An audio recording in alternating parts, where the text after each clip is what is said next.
Graça e paz, cara amiga, caro amigo que acompanha diariamente a nossa meditação sobre a Palavra de Deus no Santo Evangelho, na liturgia deste sábado, com o qual nós concluímos a segunda semana do tempo da Quaresma. Quaresma que nos prepara para a celebração da Páscoa de nosso Senhor Jesus Cristo. Esta semana nós subimos com Jesus para o monte onde ele se transfigurou. Ali, o Pai dirigiu a sua voz aos discípulos que estavam com Jesus, Pedro, Tiago, João, dizendo a ele que a eles que aquele era o seu filho amado, que eles o escutassem. Mas nós vemos que na prática havia pessoas que escutavam Jesus. O evangelho de hoje é Lucas, no capítulo 15, versículos de 1 a 3, de 11 a 32.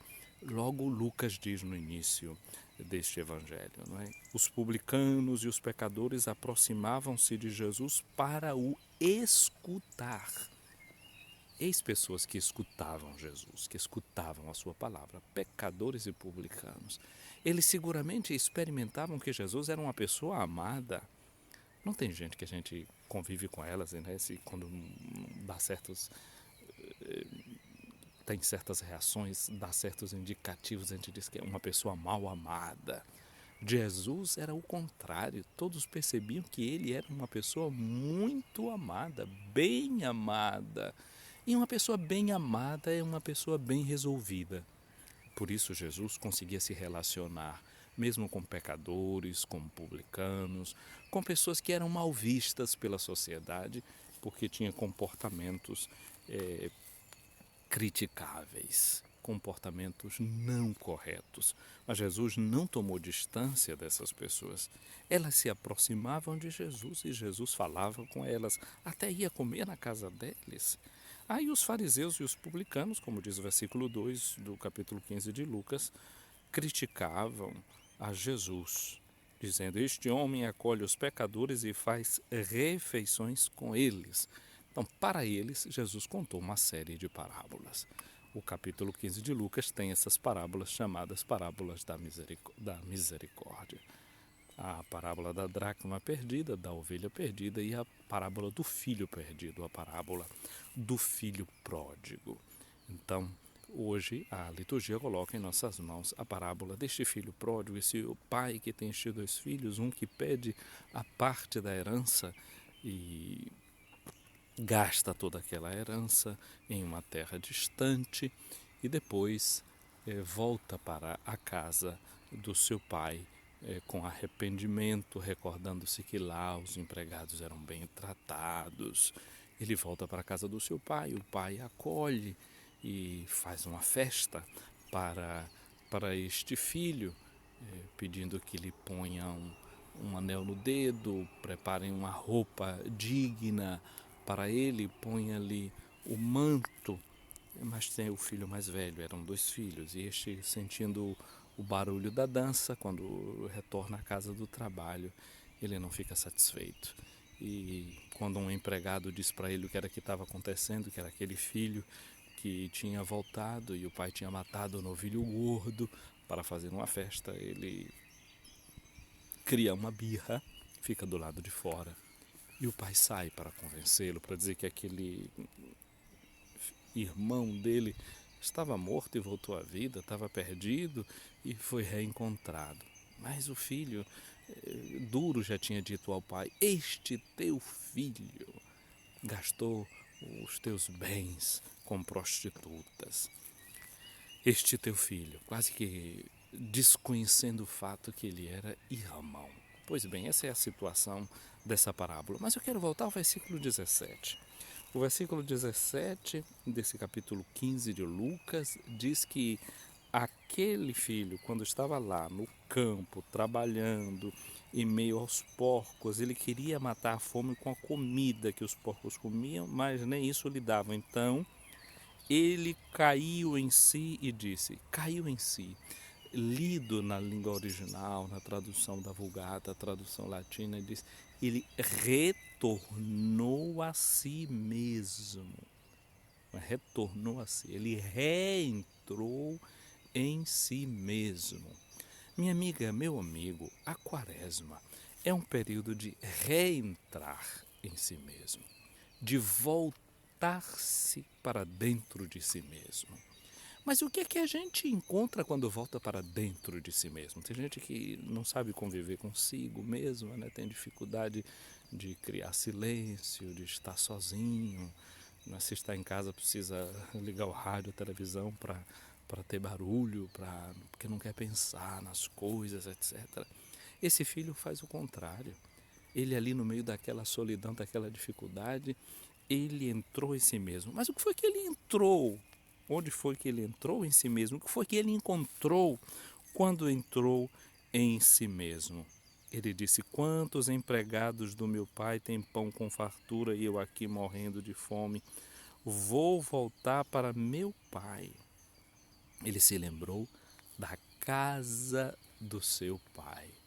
Ou seja, aquele filho tinha saído de casa, mas a casa não tinha saído dele. A casa do pai tinha permanecido dentro dele.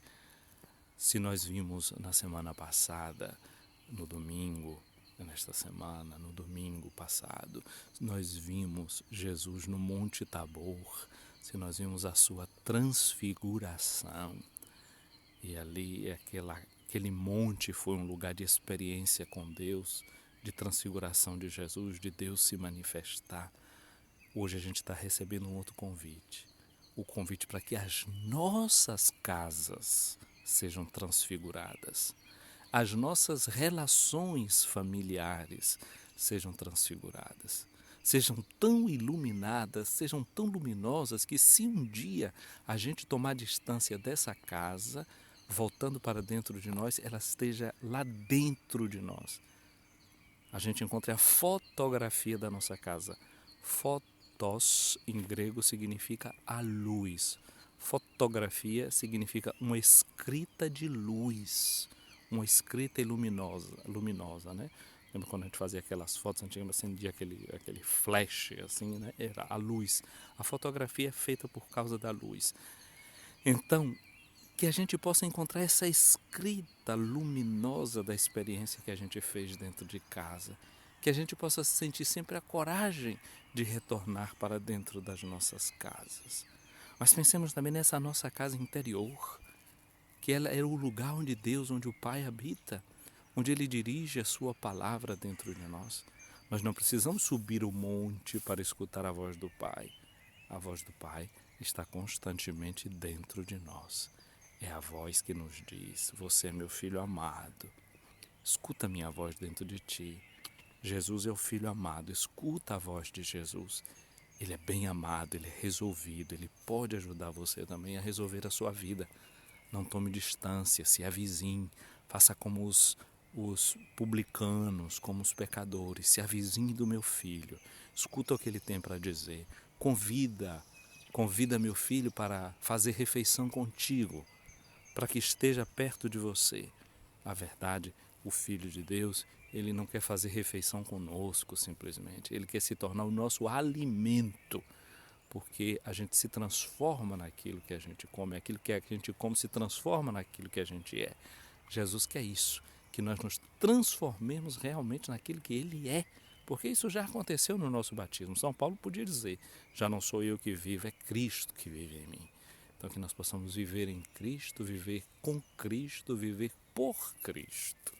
É isso que eu quero desejar para você, minha amiga, meu amigo, concluindo esta segunda semana do tempo da Quaresma, esse tempo que nos prepara para renovar o dom do nosso batismo. Eu disse que uma fotografia significa uma escrita grafia, né? Uma escrita de luz que Deus que vemos, né? Uma coisa que é representada. Então, e nesse caso, a fotografia que eu dizia é essa escrita de Deus dentro de nós. E quando é que Deus escreve dentro de nós essa fotografia, essa grafia de luz? E o que é que o Pai escreve dentro de nós com luz? Ele escreve: este é meu filho amado. Quando é que ele faz isso? No dia do nosso batismo. Os primeiros cristãos chamavam o batismo de fotismos, ou seja, iluminação.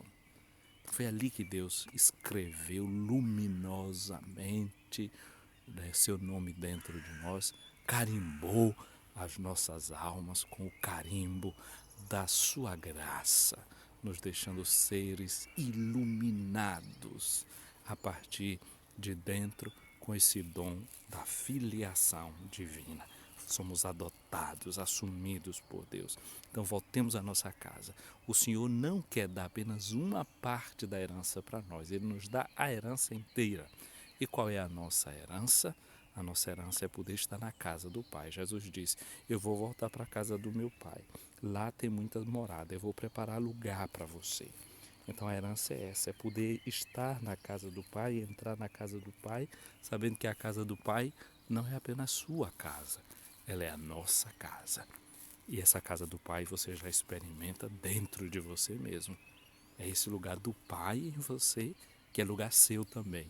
Por isso, voltar a esse lugar para nos sentirmos donos da nossa própria existência a partir de Deus. Somos donos porque Deus nos faz um dom do nosso próprio ser, da nossa própria existência. Minha amiga, um dia abençoado para você, um dia cheio de Deus, um dia cheio de luz.